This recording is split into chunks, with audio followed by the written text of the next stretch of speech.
दरभंगा में वोटर अधिकार यात्रा के दौरान पीएम मोदी पे अपशब्द कहा गया, उनकी मां को लेकर गाली गलौज की गई, क्या कहेंगे? देखिए, गाली गलौज करना तो ये तो अपना भारतीय संस्कृति से बहुत अलग है। और माननीय प्रधानमंत्री जी किसी पार्टी के प्रधानमंत्री नहीं है, वो पूरे देश के प्रधानमंत्री है, हर व्यक्ति के प्रधानमंत्री हैं। और माँ के लेके गाली बकना ये तो बहुत असभ्य बात है। और इसमें मैं पार्टी के लीडर को भी, जो उनके पार्टी के अध्यक्ष हैं, मैं उनको भी कहूँगा कि इस पे संज्ञान लेने की उनको ज़रूरत है। और उनके सामने ये अभद्र बात का प्रयोग किया गया, मतलब गाली गलौज किया गया उनके सामने, तो उनको उसी में उस पे प्रतिक्रिया देना चाहिए था और उसी में उनको रोकना चाहिए था अपने कार्यकर्ता। मांग की गई, कार्रवाई भी हो रही है, अरेस्ट भी हो गया है, क्या ये प्लांटेड नहीं लग रहा है? नहीं, अरेस्ट देखिए, ये आने वाले सभी, चाहे वो किसी पार्टी के कार्यकर्ता हो, चाहे वो भाजपा के हो, राजद के हो, किसी भी पार्टी के हो, उनके लिए भी एक ये सीख की बात है कि अगर हम किसी भी पार्टी से, पद कोई भी हो, किसी भी पार्टी का हो, मगर पद का एक अपना गरिमा होता है, हर पद का। तो वो अगर उनको सजा नहीं मिलेगा तो फिर आगे कार्यकर्ता का मनोबल फिर बढ़ेगा, फिर इस तरह का बात आएगी। आज पटना में भारी बवाल हुआ है, सदाकत आश्रम में भाजपा कार्यकर्ता घुस के तोड़फोड़ भी किए हैं, मारपीट भी किए हैं, हालांकि लाठियां दोनों साइड से बढ़ती। देखिए, ये तो होना ही है। जब आप किसी भी पार्टी के मुखिया को आप गाली बकिएगा, उनके घर के, उनको भी माँ बहन, आप आम आदमी पे लीजिए, आप किसी भी आम आदमी को रोड चलते आप मतलब किसी को गाली बक दीजिए, देखिए वो आदमी आपसे लड़ना ही चाहेगा।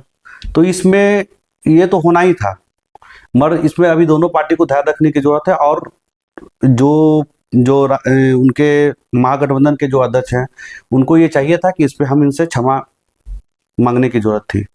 अभी तक कोई प्रक्रिया नहीं आई है महागठबंधन के लोगों से? नहीं, महागठबंधन के लोगों से कोई प्रतिक्रिया नहीं आई, क्योंकि उनको लग रहा है कि हमने कोई गलती नहीं किया। पर उनको, महागठबंधन के नेता को, उनको चाहिए था कि हम इस पे आगे बढ़ के उन्हें क्षमा मांगने की जरूरत है। अभी मैदान में है, कुमरान में लगातार घूम रहे हैं, भ्रमण कर रहे हैं, क्या कुछ समस्या नजर आती है?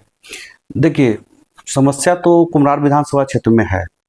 यहाँ पर जो माननीय प्रधानमंत्री जी का योजना है या माननीय मुख्यमंत्री जी का जो भी योजना है, वो धरातल पे नहीं आ पा रहा है। जिनको यहाँ का प्रतिनिधित्व करने के लिए दिया गया, उनका एज होने के कारण, उनका बहुत एज हो गया है, इसके कारण वो बहुत सा फील्ड में काम नहीं कर पा रहे हैं। अभी भी जल जमाव का समस्या, अभी भी आप चले जाइए Kasturba colony, Mahavir colony, Vachaspati colony, अभी आप इतने गर्मी में भी हर घर में पानी घुसा हुआ है, जो वहां तक सरकार तक बात पहुंच ही नहीं पा रही है। और अभी घूम रहे हैं, और क्या क्या समस्या नजर आ रही है आपको? जल जमाव तो यहाँ बहुत ही बड़ी समस्या है, और क्या क्या समस्या दिख रही है? या आपको अगर किसी पार्टी से टिकट मिलता है, आप चुनाव में करते हैं, तो आप क्या करेंगे? देखिए, जल जमाव की समस्या अगर हम लोग उस पर ध्यान दें तो हम ये वादा करते हैं कि 100 दिनों के अंदर जीत के आएंगे और 100 दिनों के अंदर हम अपने कुम्हरार विधानसभा के जल जमाव से इसको मुक्त करेंगे। यहाँ पे दूसरा सबसे बड़ा समस्या है कि जो आप यहाँ पे आप देखते होंगे, बाजार समिति, मुसल्लेपुर हाट, ये सब का जो एरिया है, ये यहाँ पे लोग पूरे बिहार से लोग आके पढ़ते हैं। तो यहाँ पे ना लाइब्रेरी की व्यवस्था है, स्टूडेंट के लिए ना कोई लाइब्रेरी का व्यवस्था नहीं किया गया है, जबकि सरकार का बहुत सा योजना है, मगर यहाँ के जो जनप्रतिनिधि वहां तक पहुंचा नहीं पा रहे हैं। स्वास्थ्य नहीं सही होने के कारण हो या एज अधिक होने के कारण हो, जो विकास पटना साहिब विधानसभा में दिख रहा है, जो विकास बांकीपुर विधानसभा में दिख रहा है, वो कुम्हरार विधानसभा में नहीं दिख रहा है। जल जमाव के अलावा, लाइब्रेरी के अलावा, जिम के अलावा भी एक सबसे बड़ी समस्या है कि यहाँ के जो स्लम बस्ती है, यहाँ 26,000 कुम्हरार विधानसभा में स्लम वोटर है हमारे।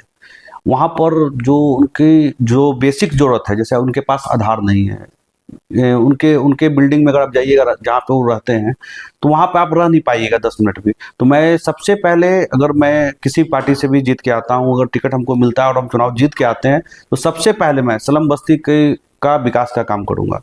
और मैं वादा करता हूँ कि उनके जो बिल्डिंग में जो भी बेसिक जरूरत है, मैं 100 दिनों के अंदर ये भी पूरा करूँगा।